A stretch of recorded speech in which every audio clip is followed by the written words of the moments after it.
My head bobbing may have come in there. But I was just doing that because rolling circle with starting stream. So, yeah, a few minutes early. Second to last episode for Star Trek the Animated Series. Let's just see. Actually live on YouTube. Hey, we are. Cool. That's actually kind of funny. So I just noticed as I closed one tab and seeing the IMDb page for it, Madge Barrett is listed, but no credit is given. Just, I guess she did something for it, but they don't know what. I'm just trying to think because, it's got a few minutes. I think it's best to wait a little bit. Just wait until the actual time starts. Oh yeah, I guess I can mention that. I actually did. I don't remember if I've mentioned it before. I may have. But I watch everything off of my server. So I take my media off the disk, process it, put it on my server, so then I can watch it with this instead of with this. And also means, I don't have to find the disk and do anything like that. But I decided I've been going through basically all my collection and redoing the processing because I've gotten a lot better at it in various ways, not just the processing itself, but also some metadata management, things like that. And I decided to redo the animated series because when watching, yes, it is on Blu-ray, but it doesn't look all that good. Mainly because it's in need of a remaster, essentially, that would involve going in and actually changing the image, which I know would really annoy a lot of people. But it's just some of the dirt and such that's there. That's not dirt on the frame. That's dirt on the cells that were used. So like you'll see a star field that might be static and the Enterprise moving in front of it. So they had static star field there and a transparency with the Enterprise on there. Well, the transparency was dirty when they were moving it across, and so that's captured in the film. You would need to go in and remove that. Completely doable. Would be expensive. Too expensive for a... Hang on. Yeah. 22 episode show. Especially one that is not considered canon, and I can believe a lot of people aren't even aware that it exists, even though they are fans of Star Trek. So yeah, that would never happen. But I did decide to redo the processing because I've learned some tricks. I've learned some quirks, I should say, to how the AV1 encoder works. And so I was hoping to get that a bit better, so less artifacting. Yeah, it's not perfect. But definitely I have reduced the artifacting some. I've also I also managed to... The main thing to control the file size, the CUF, I did not change. It was other things I changed, but it still produced smaller files. I got like 800 meg back, which is not too bad. That really is actually pretty good, considering only 22 episodes. And oh, here, it's actually still on the system. I can look.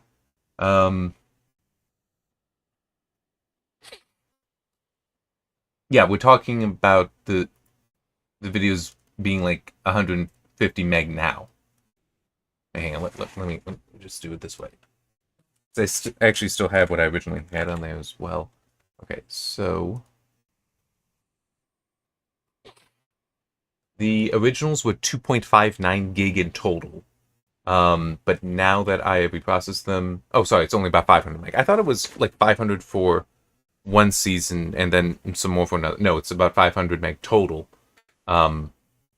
between them. So now a little bit more than like 2.01 gig it's reporting.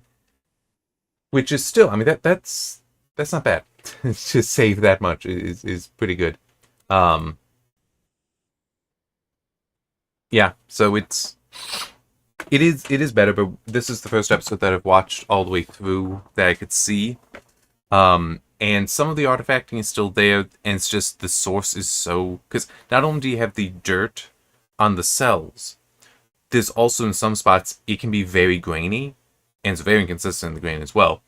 So what will end up happening, and this can happen to any encoder, but AV1 especially because I'm trying to push it to be smaller, it'll have, a spot like this that's largely, if that's taut, is largely one color, so it wants to push that down to just one color. But then it'll get somewhere, like the seam here. It's like, oh, I need to put in more data there, but it does as a block. It doesn't do just the seam. So you end up getting detail around it. That's like that film grain and other things. So trying to tune it in so it doesn't overemphasize the blocks around, but still preserves the line. Can't do it perfectly, but I do think this is still better than what I had before. Okay, so it is now after 9, so let's talk about this episode. How sharper than a serpent's tooth, which it is explained in episode, but it is also in the trivia on IMDb for anyone interested. And let me just pull it up and try to read it here. Titles based upon a quote from William Shakespeare's play King Lear, Act 1, Scene 4. How sharper than a serpent's tooth it is to have a thankless child. This does make sense with the context of the episode. So, the solar system has had a probe visit it, scan the planets, specifically Earth, and has it then left, and when it left, it beamed some kind of information out, and then destroyed itself. So it's like, oh, that was weird. We'd better investigate. So the Enterprise has been sent to follow the... I don't remember exactly what it said. It was some kind of matter trail. I'm going to say disturbed matter trail that was left behind by the probe, and it was even described by its advanced engine. So it's already setting up very early on that this is an advanced technology that they are looking for. They're trying to track it back. And as they do, they come across a ship that they have never seen any configuration like this before. And a comment is also made that it does not conform to any ship that...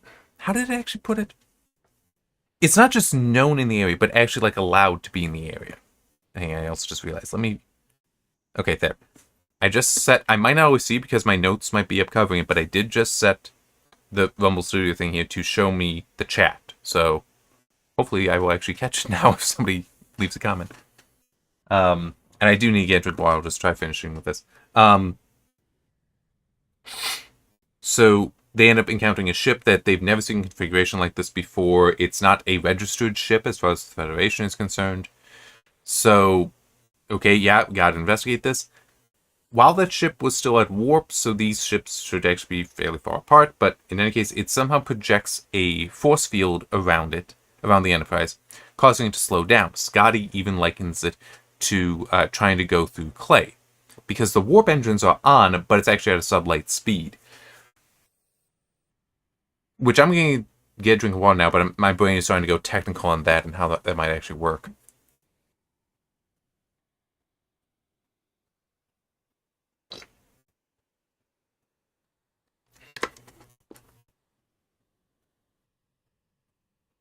I don't know. I don't know how that would work in Star Trek. I actually use that, in essence. Well, the actual like clay thing, not the force bubble. But I do actually use something like that in a letter from Catherine. Because I do describe that when a ship is entering, it is also the solar system.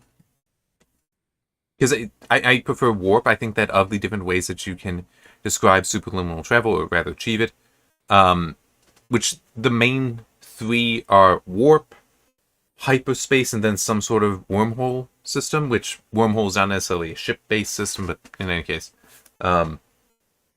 The main difference between warp and hyperspace is in hyperspace, you're leaving normal space. In warp, you're staying in normal space. I don't like the idea of popping into some other space that allows you to move more quickly than popping back, just arbitrarily. I don't care much for that idea, which is why I don't use it. But my mechanism for how warp works is instead of trying to solve, how can you travel faster than the speed of light, I describe, no, instead of, you got the warp field that just increases the speed of light so you can just travel faster by that. So it's like, I'm raising the speed limit instead of actually trying to break it, kind of thing. And so then I describe, in part because I actually set it up in the previous Catherine verse book, which I don't want to name because I don't recommend it. But I had set up in there that when matter crosses the field, it messes with the energy. It draws energy out of the field. And some other stuff can happen. Because once it's in there, it can end up accelerating to be faster than it should be. So when it then leaves the field, it will undergo what's called a Cherenkov. Well, yeah, it would still be a Cherenkov burn, which can just cause it to release Cherenkov radiation, which would be a blue flash of light or green flash of light. Anyway, what I describe in the letter from Catherine is while entering the solar system, because he hit the solar wind, which means that there's a lot of mass now entering, I mean, not necessarily a lot, but there's a bunch of particles coming across the field, is that instead of having the field compensate to increase the power to keep you at speed, you actually lock that, and it's just as more matter is crossing it, it's now causing it to naturally slow down, a natural drag effect. That's kind of what the force field is doing to the Enterprise, so that even though it is supposed to be at warp, being drawn to sublight speeds. Which is a problem, and once it's understood that that's what's going on, it's like, okay, turn off the engines. So now they're trapped in this bubble that is specifically described as being elastic, and this is brought up, that, wait a minute, if we were going at warp speed and suddenly stopped, something is stopping us, shouldn't it have destroyed us? But it's like, no, it's actually elastic. And so it's like it's designed to capture something traveling at warp. Which that'd be an interesting technology to revisit in other situations in Star Trek, because proton torpedoes are described as traveling at the speed of light, and they are also warp capable, meaning that when you can fire a photon torpedo while in warp, and it will maintain that it will stay at warp. It isn't going to suddenly slow down. Anyway, getting back on track, they then encounter the ship, which is some light years away, gets there, starts probing them. It's like, yeah, okay. We can't do much about that anyhow. It then fires a beam at them that is unclear. It causes the ship to shake, but there's no clear indication of it doing damage. And is brought up later as well. It doesn't make sense. The beam does not ever seem to have motivation to it, unless we are to believe that the being on the ship just legitimately wants to destroy them. But once they start talking, it's like, I'm going to give you a chance to solve my riddle. And if you do that, then you're spared. It's like, have you learned enough? It's like, then why are you trying to shoot us? It really doesn't make much sense. But when the ship approaches, it has an energy field around it, which I did actually specifically note, because it made me think of V'ger, and how that also is this advanced technology, advanced alien technically, existence that has a large energy field around it. It does also say the ship itself is double the size of the Enterprise, and also made of a crystallized ceramic. Which Spock starts to say something but gets cut off. I kind of wish he could have kept talking, because I'm not sure if a ceramic could work in space. In that capacity. Just...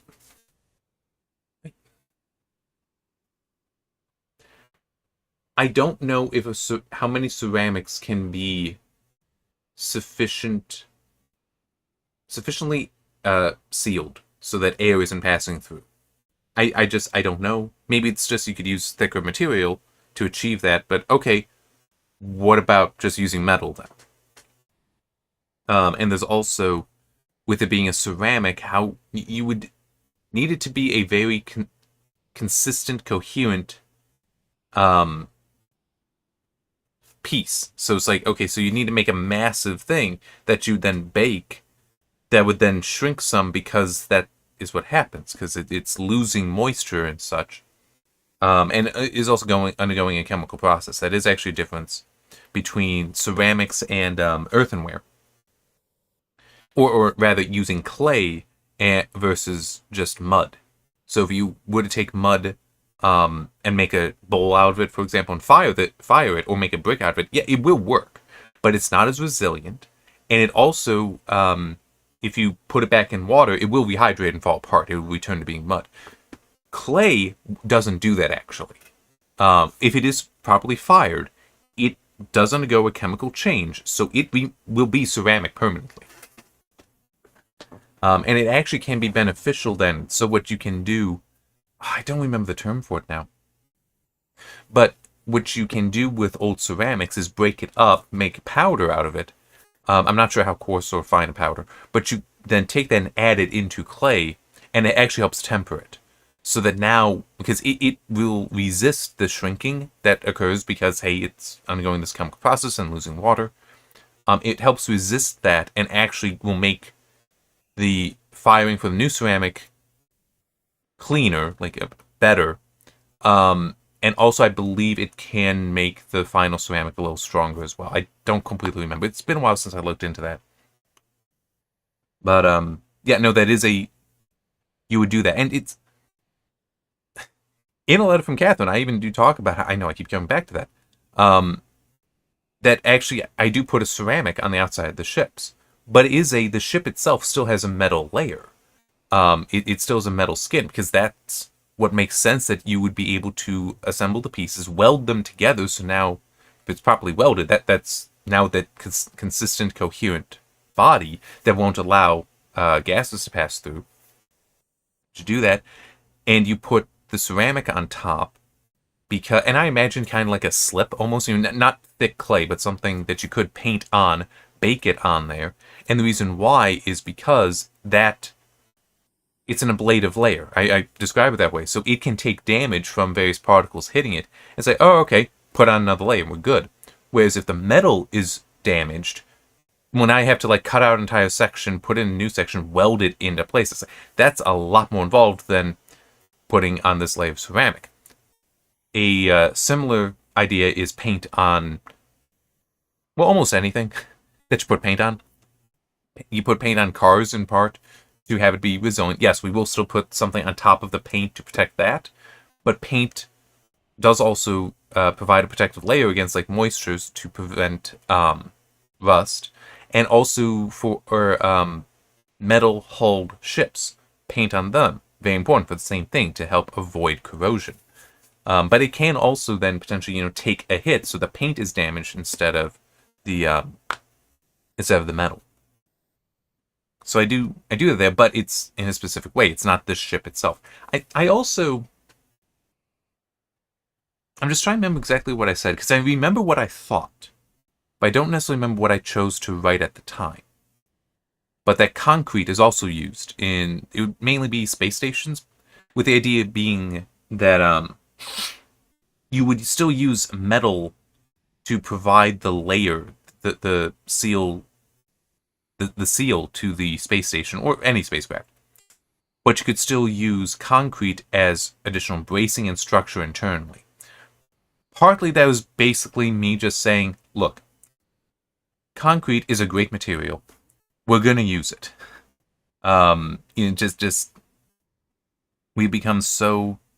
We use concrete so much. It's essentially artificial stone. Why would we not use it in space? And it's like, and it's something that would be relatively cheap and easy to work with compared to metal. So yes, use the metal as you need to use it, but for a lot of other things, go ahead and use this concrete. Use wood even. But so long as that sealing area purpose is served, you're fine. Anyway, coming back to this. So the energy field around the ship changes, and now it takes on this image of a dragon, at which point we don't have Sulu in this episode. We have somebody else, a Mr. Walking Bear, who recognizes it, and the shape there, and does get explained that he is a Comanche, and he decided to, when he was younger, to study his own heritage, but also the heritages of all, or at least a great many, American Indians. And so he recognized this as a Kukulkan. That's it. That's the name that they predominantly use, but they also, I think, refer to it as Quetzalcoatl, and also a Chinese dragon. And this ship starts talking to them. Kukulkan on board starts talking to them, explaining that it has encountered humans before, was there before, and is very disappointed in them, and that they have a new chance to prove themselves, and if they do, then he won't wipe them out, but others he will wipe them out. It is a very arrogant being that, yeah, sure, it's advanced, but it's basically like, well, I'm advanced, so that means I'm I know what's best kind of situation. Things like that. They don't really, the people on the Enterprise don't really know fully what's going on here, because, like, okay, there's obviously some connection here to the American Indians. The mention of also an impact on Chinese culture doesn't come about until towards the end of the episode, but definitely the American Indian, their cultures. And then, for no clear reason, 4 people are beamed by Kukulkan off of the Enterprise onto it in order to challenge them, to see if they have proven themselves worthy. Bones, who is in sickbay, Scotty, who is in engineering, Walking Bear, who is on the bridge, and Kirk, who is on the bridge. Why these 4? No idea. Walking Bear, it makes some sense because it might have recognized somehow that, oh, you are literally among the descendants of the people that I knew. Sort of. Kukulkan, it even says that, yeah, that's Aztec and Mayan. That's not Comanche.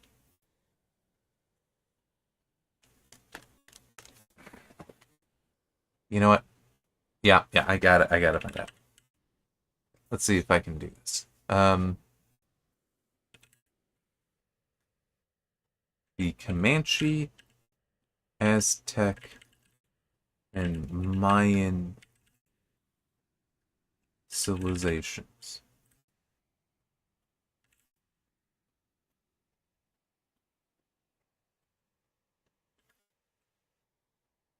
Start and along with their approximate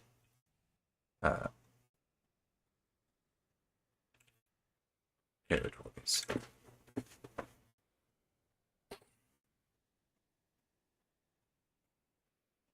Okay, so that is what I thought there. Oh, yeah. Yeah. Mesoamerica, Central Mexico is... Okay. Okay, yeah. Oh, maybe I need to put that note back in. Alright, so this has already been more or less established with what I've described. Kukulkan, this alien, visited Earth, influenced cultures there, and then left. And expected the cultures to do certain things. Because, like, oh, well, I know best. I'm giving you this information. So obviously you will do what I want. But as I mentioned, Walking Bear is described as being Comanche.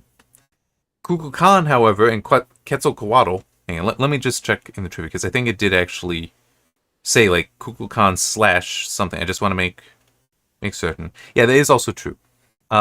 This is kind of similar to Who Mourns for Adonis. Who Mourns for Adonis is a much better episode than that. Much better episode than this. Because Adonis... Well, Apollo in that, I should say. Is a very different kind of arrogant. Yeah, it is Quetzalcoatl that's mentioned here. Okay.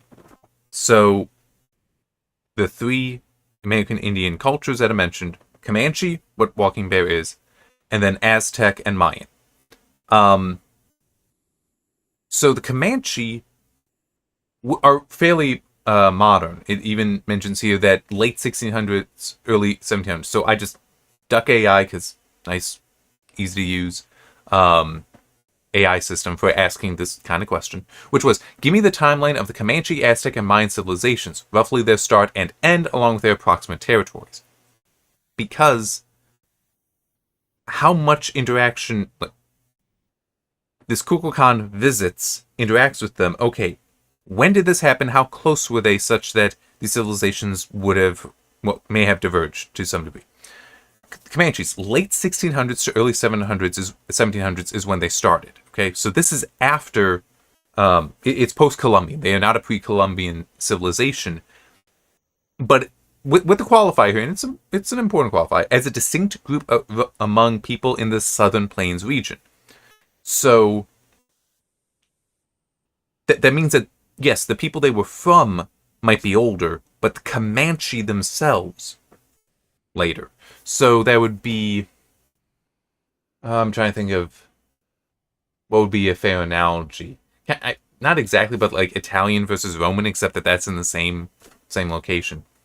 Um, well, this also would be, but it is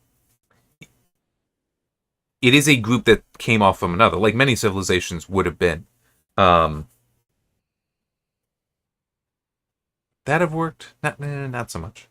See, it's also, I don't know how much from this was based on some form of conquering. So, like, Rome fell, the modern Italian civilization or culture would have formed later. Then I'm also thinking, like, well, true, I don't know how they went from the earlier Egyptian civilization to the later one that was then ultimately turned Greek because Alexander the Great conquered it, and then that became Roman when Cleopatra was defeated, and Mark Antony, and you saw the Roman Empire, and then ultimately, yeah. But in any case, yes, it's about that old. So not really that old at all. Its end was roughly late 1800s into early 1900s, due to major defeat and forced relocation. So the traditional independent Comanche political life was largely ended, which, for what I'm interested in, that's all I'm asking about. Approximate territory, southern and central plains, especially the Texas Panhandle and parts of western Texas, eastern New Mexico. So Comanche are within the continental U.S. The Aztec, early 1300s would be the rough start. It ended in 1521. Spanish conquest of... I'm not sure how I would pronounce that. But that, I'm pretty sure, would have been the whole... Because, this definitely happened. Yeah, it was the Aztec. Well, yeah, it has to be the Aztec. It can't be the Mayan. That the human sacrifice that they would do, which they were abducting people from neighboring civilizations. So the Spanish come in, don't like human sacrifice, so don't really like the Aztec, and that made allies with the various civilizations around the Aztecs that were like, yeah, we don't like them either because they keep going to war with us and taking out people, then killing them, sacrificing them. I'm pretty sure there was also a degree of cannibalism involved with the Aztecs too. Okay, so it's like, yeah, we don't like them either. So the Spanish were like, cool, let's eliminate them because we don't want that shit going on. We don't want this human sacrifice and all that. So, yeah. But it's territory, central Mexico, centered on the Valley of Mexico. Empires reached expanding over much of Mesoamerica via tributary control, including parts of present-day Mexico and neighboring regions. But still, Comanche up here in continental U.S., Aztecs down here. Mayan culture started about 2000 BC. Classic period. Hang on. Oh, okay. Mayan civilization origin / early formative development would have been the 2000 BC. But if you mean the major civilization flowering, that would be 250 AD. Okay. So that would be like how they meant how earlier with the Comanche, the Plains people, the Great Plains people, that would have been like the 2000 BC that then became, but Comanche forming late. So yeah, the Mayans formed out of the people that were there as a specific civilization that we would mean when referring to the Mayans. At 250 AD, roughly. The end, the decline began in 800 AD. Last major end, not a single moment. Many Mayan city-states persisted and later reconfigured. Post-classic continues into the late 1400s, early 1500s. So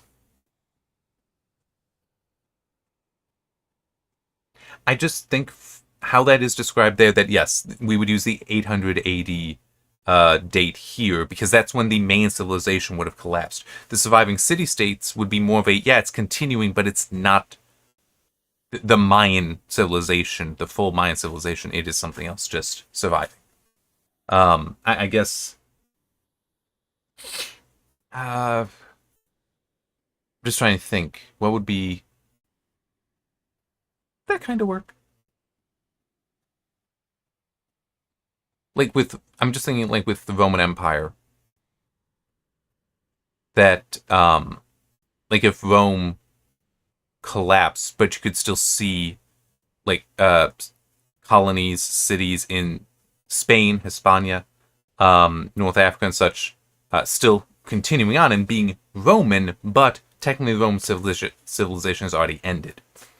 But in any case, where is it? Approximate territory, Mesoamerica, mainly present-day southern Mexico, especially Yucatan and nearby regions, Guatemala, Belize, and parts of Honduras and El Salvador. Meaning that this walking bear, him studying the heritage of the Comanche, his own people, makes sense, but that still puts him centuries after the ends of these other two American Indian civilizations.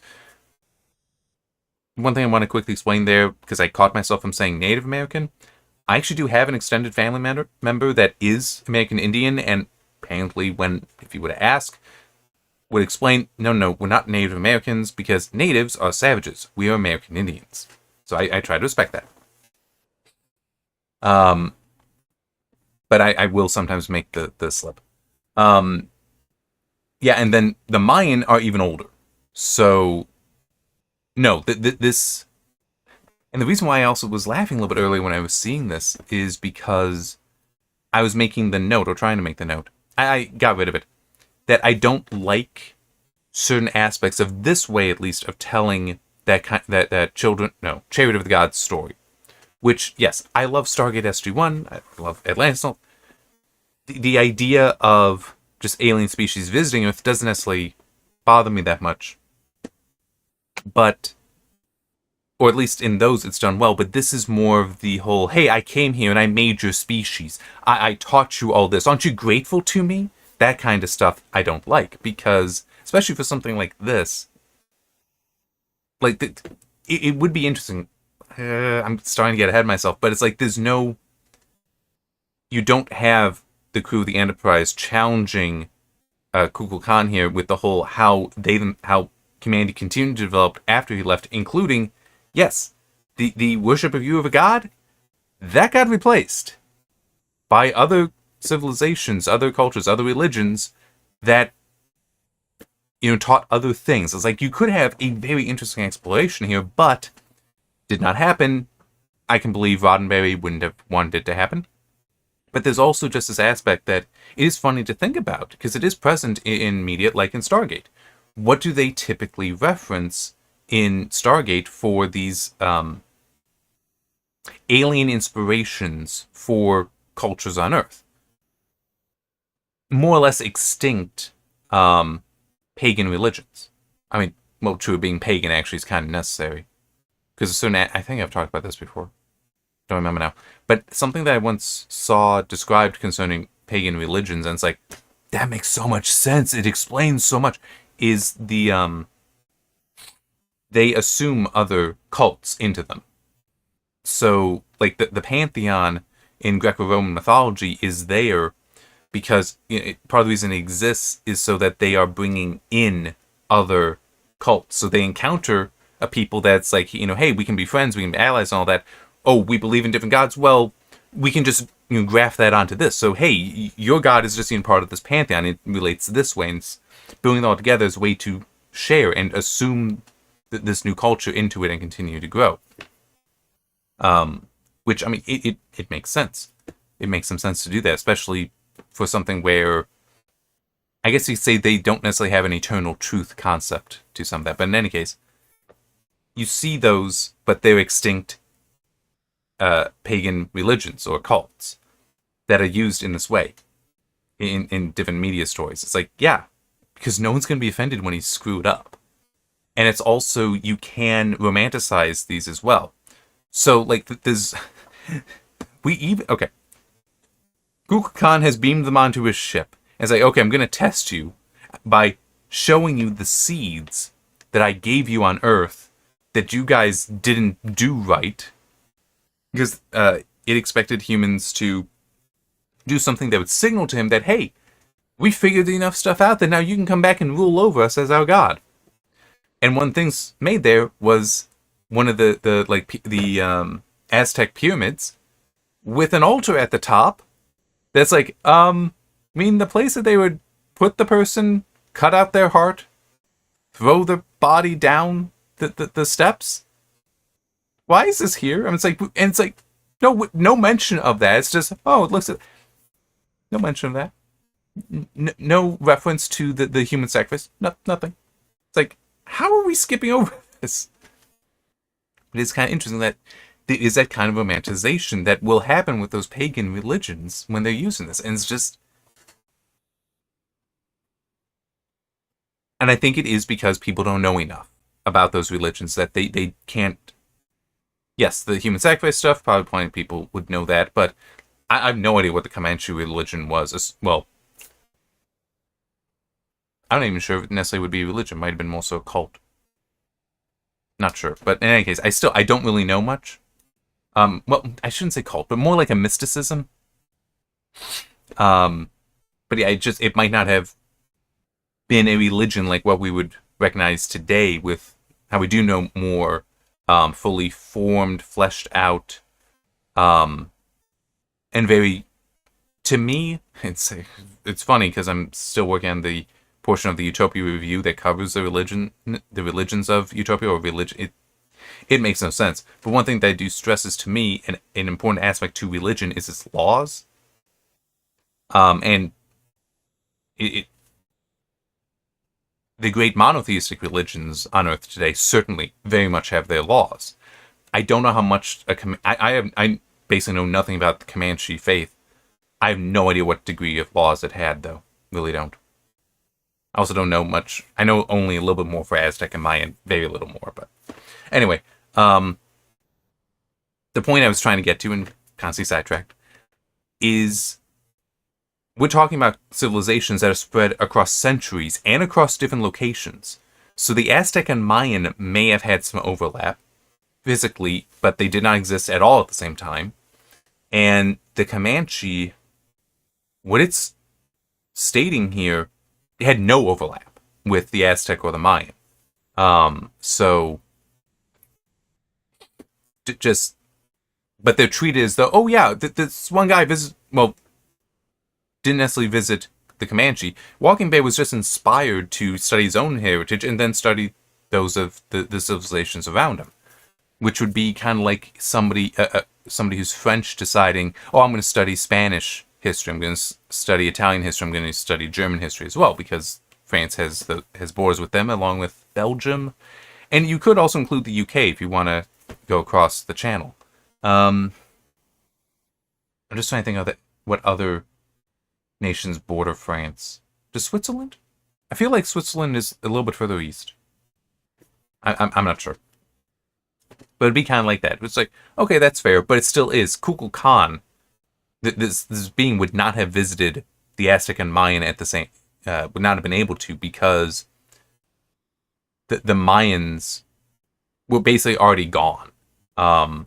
Certainly as the main civilization before the Aztecs had formed. So yeah, I wonder if it's also the pagan religions are used for the charity of the gods type stories, because hey, no one really knows that history, so we can just do whatever the hell we want. We can just abuse it.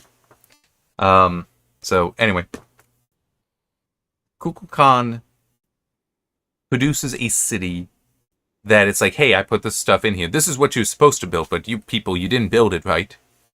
And so I never knew to come back. And so they're looking around, they see, like the main pyramid there is obviously Aztec.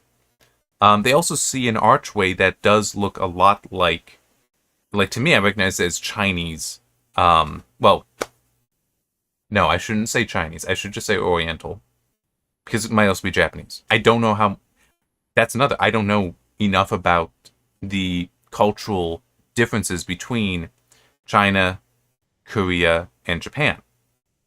Because while yes, they definitely don't like each other, I can believe that at one point there was a single civilization that settled in all three, and then the differences developed afterwards. But there could still be some root things common between them. So in theory, this archway that is being shown there, which crap, there was some elements to it that were like the arches that you do definitely see in Japan.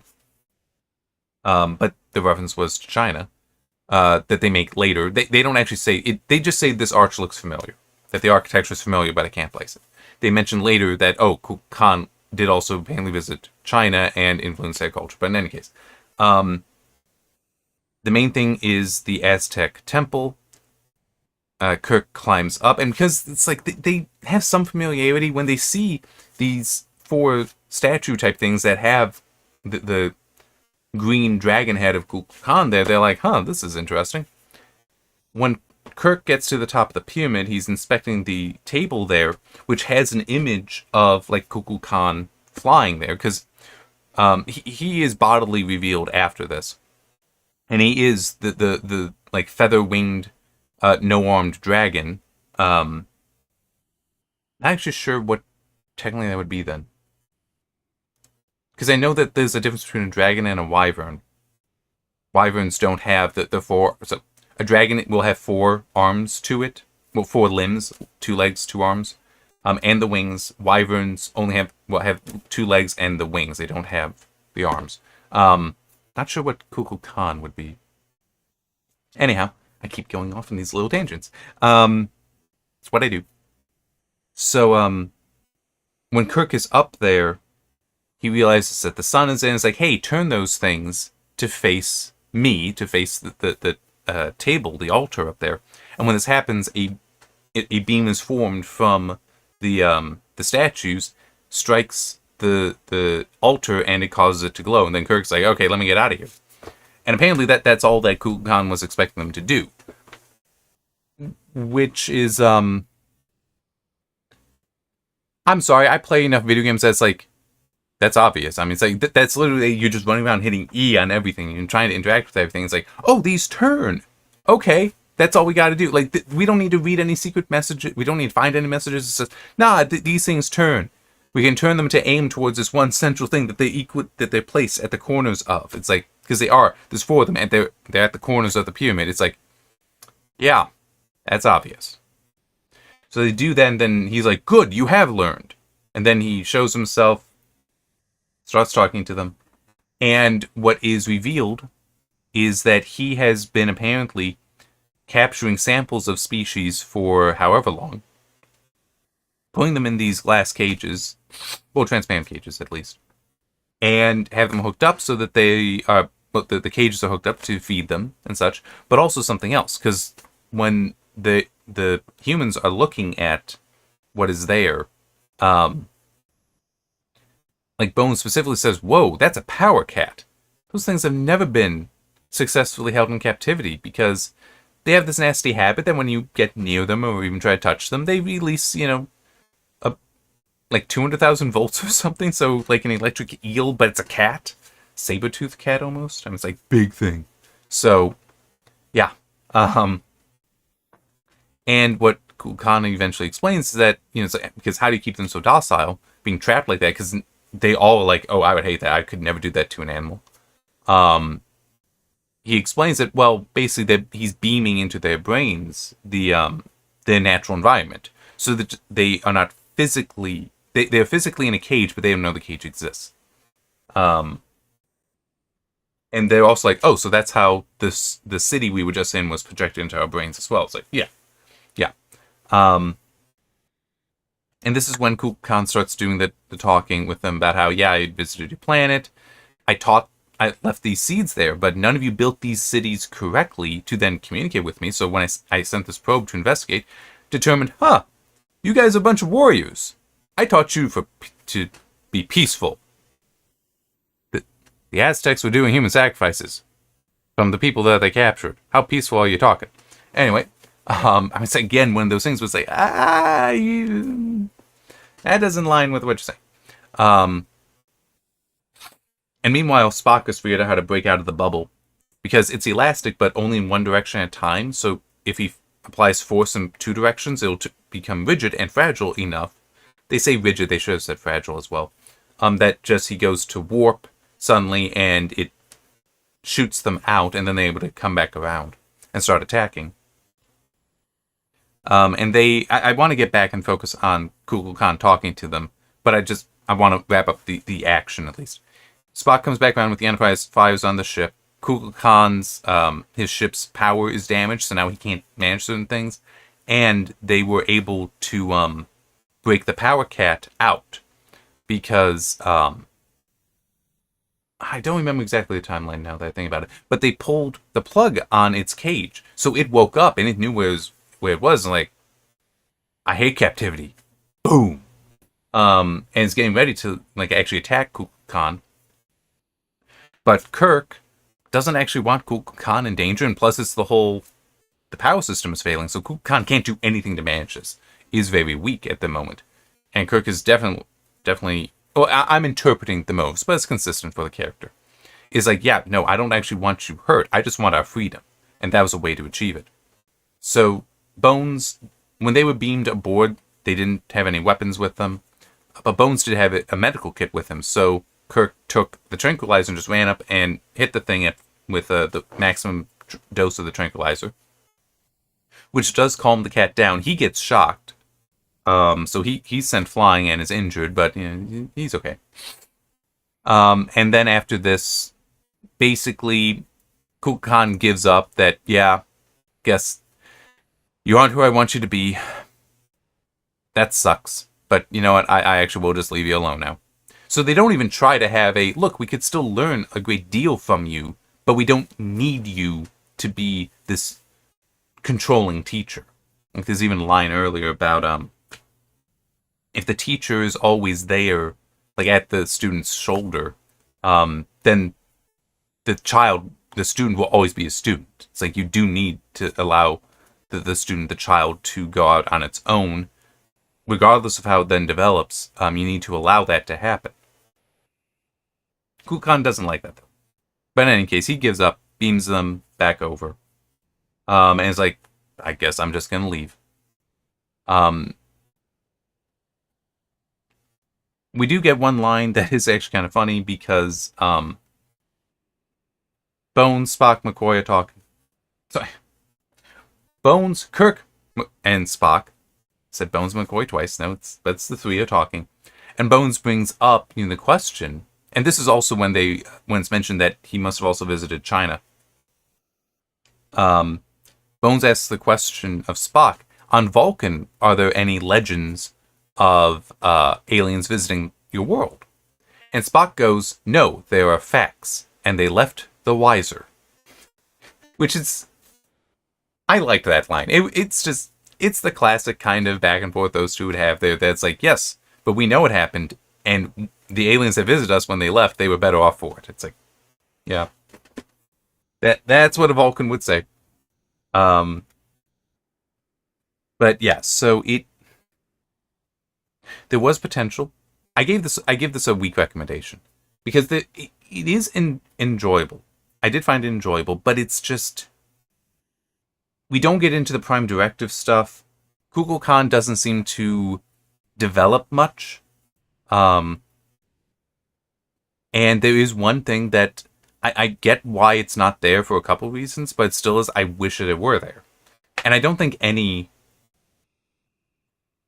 prominent media does this. Because like you could have done it somewhat in Stargate, but it wasn't done, at least not as grandly as you could have, as large as you could have. And I'll get to that. But yeah, the main thing here is that Kukulkan sees himself as the teacher, the parent of humanity, and that, oh, you're wayward. And it's like, hey, my probe scanned you and determined you're all warriors. Well, I have to come wipe you out then because, I want you to just be peaceful. But to him, peace is controlling. So it's also like he's got all these species that are literally just like within their cages. Because they're just having their natural environment beamed into their brain, and they're just being fed through the tubes as well. So it's like they're just there mindlessly. But he still refers to them as companions. He doesn't. So it's like he is very lonely and has basically invented companions. They're not really there. He's not interacting with them. They're not interacting with him. Even if they were sentient, well, super intelligent, I should say. Because all of what we're seeing there are just they're just animals. So there's no indication of any higher order intelligence. So basically what he has is a bunch of pets, but even then the pets are all in cages and he doesn't interact with them. but he still calls them companions. So in certain ways, it is well written in that there are small things like that about Kukulkan, but you need to pick up on that to realize that him calling them companions, they're clearly not. Because a companion should be a partner, should be treated with respect, should be interacted with. He's not doing that with any of them. And it sounds like he doesn't want to do that with humanity. He wants them to also be like that, to be completely subservient to him. So that he is just teaching them, he's in control and all that. That he wants to be their God, but in the kind of, you will worship me and do what I tell you to do. Not a worship me and flourish kind of thing. He doesn't want them flourishing. I'm just trying to think if there's anything else to go on with that point before getting to the other one. That is I think it would be interesting if it were explored. I understand to a degree why it's not. They never bring up why his religion or his worship died away. Just that it did, and that we've forgotten you. Walking Bear, because he studied this stuff, does have a memory, but that's kind of it. There's nothing brought up about, like, well, yeah, the Aztecs were destroyed because they were practicing human sacrifice. Did you teach them that? Is that the piece you think? Nothing like that. But also, you don't have anything like, you say you want us to know peace. Well, it would be interesting if you were to argue, like, if you were to have the story be about, okay, yeah, well, we have learned peace, but it's... What is it? Hang on. Just because I can. I have had this 25 years? Oh, that actually might be it. See how old this is. My Bible, should say. I'm just gonna quickly look to see. Is there a copyright in this? The last copyright is 92. I definitely got it after that. Oh yeah, because 2001. So yeah, 25 years. Wow. Because I know approximately. I remember being given it and all that. So yeah. But in any case, that would be very interesting. I think that would be a very worthwhile kind of story to do. I'm just trying to think because I do actually have 2 story ideas concerning religion in science fiction. One of them, it wouldn't fit in this. Well, the idea of confronting hey, you visited us millennia ago, but then, you left, but then we developed, we had other religions that became dominant. It's like, cool, Khan, you want us to learn peace? Well, here, let me tell you about the Bible. Not in the, knocking on the door kind of way. But it still is that would be a fascinating thing to do. I'm just trying to put it back.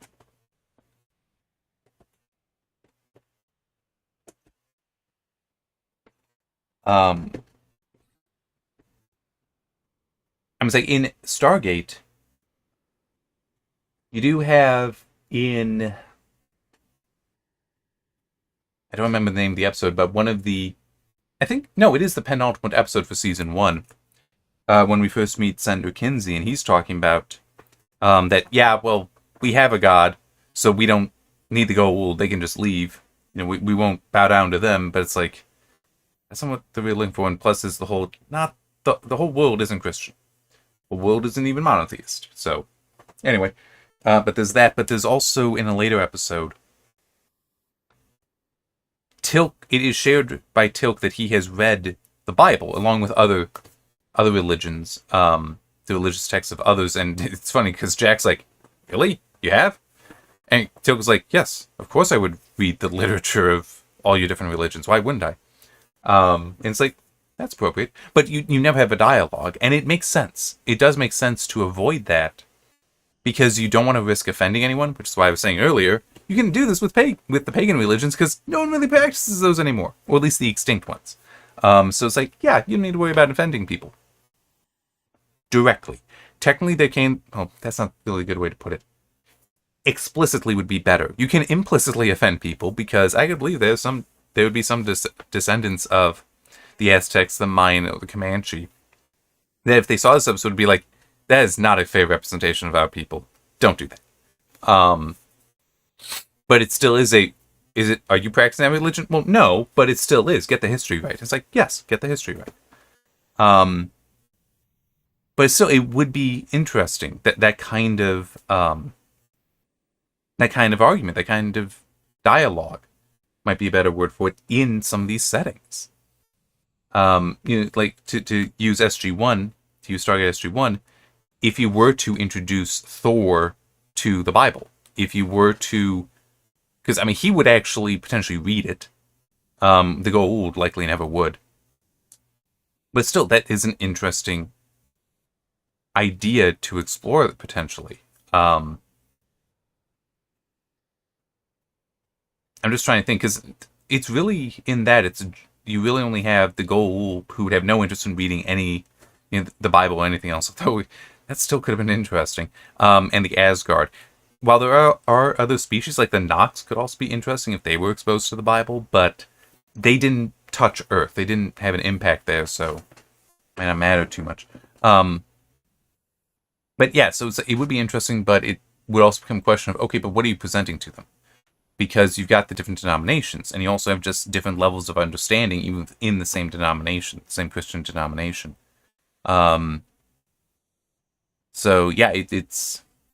I understand why you wouldn't want to do it, because it could be, it could be very polarizing for some, even those where it's like as in the same denomination, but just different levels of understanding. Even if you do it like, yes, we got everything right, there could still be people that's like, wait, that's not what I believe. It's like, maybe you need to study a little bit more. But if people don't know that's what they're expecting to see, that's a problem. That would, like, you couldn't just do an SG1 episode and have that be the topic, because there'd be a lot of people that would find that uncomfortable potentially, just on its own, and because we've been taught to be uncomfortable with our own religion, which is not really healthy. But also the whole, I wasn't expecting you to present this view on something, because I believe this view. Stuff like that. And then also just, if you're not Christian, what do you do then? Because it can still be interesting. In fact, that is, I'm trying to remember which movie it is, because I like my biblical epics. I think it might be the 59 Ben-Hur.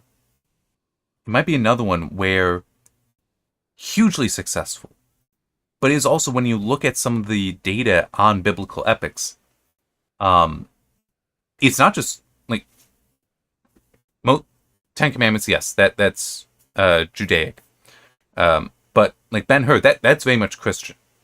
But you would still see a large number of non-Christians going to see it because they are interested, and it's still a good story. It's still a good movie. So I don't know how much. But you know that going in. I don't know how much you get away with that in a television show. We would just be like, it would be the Christian episode. I don't really know how that would be handled. But it is still an interesting idea. And I do think you could see a being such as Kukulkan being successfully evangelized to, not to say becoming Christian, but to say that he would change his ways and realize, oh, I am like torturing these creatures by robbing them of any independence, robbing them of any freedom. It's like, that could be very interesting. It's like, and it doesn't have to turn Christian, just can be by reading and learning some more about that, changing his own beliefs. Just like you could have somebody who's not a Christian read the Bible or learn some of the teachings and decide to change to be a better person. Not necessarily becoming Christian, but accepting those morals as better than their own. So it could be interesting, but yeah, it would take a knowledge that not everyone has, and a courage that certainly few people have to attempt something like that. and I say courage because there'd be people that it would piss off. Even people who it's like, but aren't you of this faith? It's like, yeah, but I don't necessarily want it pushed like that. It's weird. That is one advantage for me, though, because as I said, I've got 2 story ideas that I would try to explore in, but it would be just don't read the book or just don't buy the book. That's fine. It wouldn't offend me. And definitely for one of them, you would not be able to. I don't have an idea for the title yet. I know what the cover art will be. You would know what you're getting into if you were to look at that and buy it. So, yeah, which I guess technically that could be a little dangerous as far as some people being like, I don't want to read this because of that. It's like, well, you may still like it, though. So, I don't know. I'll figure that out. But that's a ways off. I got to finish the current story.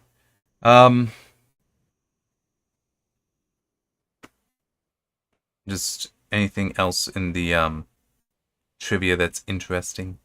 Oh, I guess one thing I will quickly mention. Scotty, Jimmy Doohan did voice Scotty, and also Kukulkan. Khan. So it's actually kind of interesting how he voices a lot of them, a lot of the characters. Don't need that. One thing also funny. So apparently, Spock's in charge of the Enterprise, and Uhura is like, shouldn't we be doing something to rescue the captain, rescue the people? It's like Spock's like, no. Our primary purpose right now is to protect the ship. And it's cold, but this is exactly what Spock is supposed to do. He's like, his actions, his behavior there is completely appropriate. But it still annoys her, and apparently it says in the trivia here that the writers actually wanted her to have some line in response back. Because it's like, Spock replies curtly, return to your duties. They wanted something, but they couldn't think of anything. But they had put in as a placeholder, a slug line, apparently, in the script. So just something was like, yeah, we'll change it out later when we think of something better. But they never did, but the line stayed in. The script ended up getting to Nichelle Nichols. And at the recording session, when she got to it, she's like, am I really supposed to read that? David Weiss and Russell Bates then were there and told her no. So the line was never recorded, nor any replacement, because they never came up with one.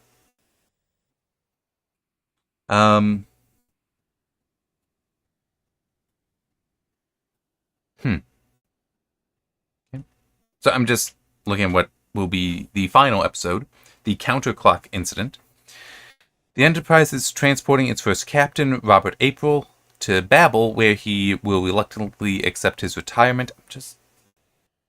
Robert April. Why is that name familiar outside of Star Trek? I think that there is like a Gunsmoke or something like that, some Western that actually also had a character named April. But anyway, when the Enterprise attempts to stop an unidentified vessel on a collision course with the Beta Niobe Nova, that would be... It's funny how Nova is used. Because you would typically think supernova, explosion. Novas, I would call, also refer to like the remnant, so the nebula left behind. But anyway, the ship accidentally passes into an alternate dimension where time flows in the opposite direction. Crew of the Enterprise rapidly begins to grow younger in age and soon becomes unable to man the consoles. Okay.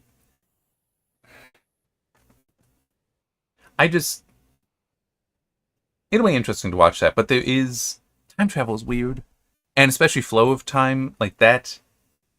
I mean, it's one thing to dilate time, because technically somebody within that shouldn't be even aware of it happening. But for this, where it's actually time is running backwards, so you're physically growing younger, but your memories are still moving forward.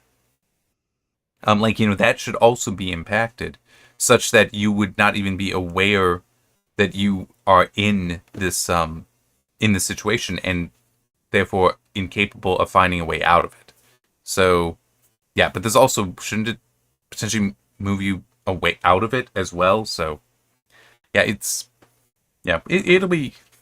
will be interesting to see. I may have some technical thoughts on this one.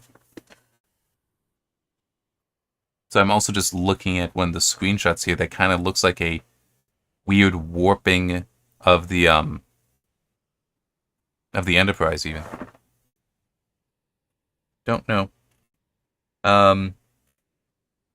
So yeah, we'll see. We will see how that is next week. I'm just trying to think, because there's a part of me that wants to like talk a little bit more about time travel, because it is.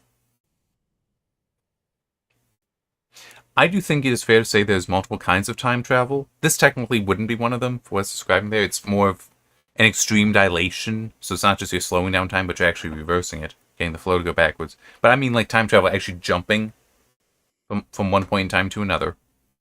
I think it's fine to accept there's multiple kinds of that, with some being you go back in time. When you move forward in time, though, that doesn't mean that it is going to be substantially changed. It's like you come back to basically just forward, back to your original timeline, and whatever changes you made cause something else over there, and then others where no, you would end up being on that other timeline. Because it's... I'm just trying to remember, because it's been a while since I've thought about it, but it is sort of along the lines of, are you concerned with only your timeline, as in your own personal life, so you're always advancing, which to you may appear straight, but compared to objective time, let's say, it can spiral around, and you can do all kinds of fun stuff, but it's like to you, you're always moving forward. So even if I were transported 100 years into the past, to me, I am still only experiencing movement into the future, because it is my future. But then there can also be the view of, no, you are just present, there is only the objective timeline, and you are moving on that. Because if there's that objective timeline, you shouldn't really be able to alter it. Because once you go back in time, the future, your past still exists. So you shouldn't be able to disrupt that, even if you do change certain things in the past, or rather whatever you changed in the past was always changed. Whereas the other one where it's just your future, then the objective future technically doesn't even exist. It's just whatever your future is, and then are other people impacted by that or not? Hard to say. So yeah, there are different kinds of it. So that's why like Back to the Future can depict certain things happening, but other media can depict other things happening, and there's no real problem there. Because it's not one kind of time travel. Alright, yeah, actually, in a way. Like, I'm just thinking with Stargate, going back to that, because you do have the 1969 episode, where they go back in time, but that's the results of that impact, the results of that, of their presence in the past had already occurred for them. So it was basically this has already happened. You are influencing the past, but the past was already influenced from your perspective before you left, kind of things like that. That's most of what I was referring to with that second one, where it's like you go back, but the changes are already part of your past. You're just now causing them. So yeah, it gets weird like that. It gets weird, but that's one version, where another is no, you are actually going back and changing things, which you do also see technically in Stargate, because there is the episode 2010 where they do in fact change and prevent that future, which should mean then that they should have been able to change and that future for 1969 should have been in flux, but it had already happened, which allowed them to make sure it would still have it. Yeah. All I can really think to say is, additionally on that topic, is Isaac Asimov's The End of Eternity is a very good book. It is about time travel. I do think it's handled well, but it is an expertly written book. Such that there's only been 3 books I've ever sat down and read all the way through in one sitting. That is the only one. Well, only 3 of those. I've only read a book in one sitting 3 times in my life thus far. That's the only time. End of Eternity was the only time where I was reading it like that, because I was genuinely enjoying that much. One was just the final book in a series that's like, yeah, I've lost interest. I don't think it's all that good, but I want to just get through it, get it over with. And another, I was just trying to read to tire myself out and just fall asleep. Didn't happen, sadly. And the most frustrating part about that is it's supposed to be a thriller. So it's like, did it keep me up at night? No, it didn't. It really didn't. I didn't think it was at all thrilling. It was a way I passed the time. And then it was funny because like I'm done reading. It's like, it's 3 a.m. I'm still not tired. Anyway, certainly enough of my prattling on. So, yeah, we'll see you next week for the counterclock incident, which will be the final of these because, as I've said, it's awkward taking this time out to do this, especially doing it alone. Plus, once I finish with the animated series, then I can start watching TNG. And I don't want to have to only do it once a week. I want to be able to just, I got the time, I got the will, turn it on. I want to be able to do that. So, yeah. And also, by the way, I will mention this. Once I'm done with, I think I mentioned before, once I'm done with TNG, instead of going to Deep Space Nine, because I actually watched through that, not from my DVDs, but on broadcast, a few years ago, I'll probably, instead of going to Deep Space Nine right away, at least I might do Babylon 5, since I have that, haven't watched it yet, but do want to, so might do that. So for anyone that may see this, and, has seen these shows, because it is one of those things where there's plenty of people where it seems like, you haven't seen Babylon 5? Oh man, if you like science fiction, you've got to watch it. It's like, I'm going to. Okay? It was great. I saw it. Actually, hang on. We'll quickly mention this. Let me just pull this up and make sure. Even though I don't really believe many people will be seeing this. Okay, there. I got my copy of Babylon 5 from Gruv or Groove, Gruv. It's the Universal, it's a Universal store. It's the company Universal. Where they sell more than just their own stuff. But they currently are having sales. The complete Babylon 5 series on DVD is $45 right now. This will end on Monday. And the Blu-ray is $60. The Blu-ray set is $60. No, sorry, $70. $69.99. If you're interested and you think those prices are fair, there you go. I actually bought it because they were doing a Gruv or Groove Day sale a few months ago now, I think. And I wanted to buy some other stuff that I did get. I got Alfred Hitchcock's. I got Universal Monster movies. I also saw, because it was like under $10 for, well, it would be under 20 in total for the original series of Scooby-Doo and the Scooby-Doo movies. But then I also saw Babylon 5 at $55. It's like, I don't know this series. I've not seen it, but I have heard good things about it. So I'm going to buy it. And it's like, I know my brother's saying he has the DVDs, but it's like, if I don't like it, I can just offload it to him or something. It's like, that'll be fine. Yeah, so I will be watching through that. But yeah, I got it because $55, that seemed too good to pass up. Because it's normally around $100, and when I would typically see it on just like a normal sale would be like $90. So $70 would seem decent. But yeah, $55 is like, yes, I'll take the risk. Okay. Hopefully I will like it. I like science fiction. I like the 90s science fiction. So that'll be fun. And for anyone wondering, I have not seen Farscape. I don't know how interested I am in seeing it. I think that is streaming, though. So at least that I can easily get to. At the time I purchased Babylon 5, it wasn't streaming. At least not free anywhere. So enough of my blathering, right?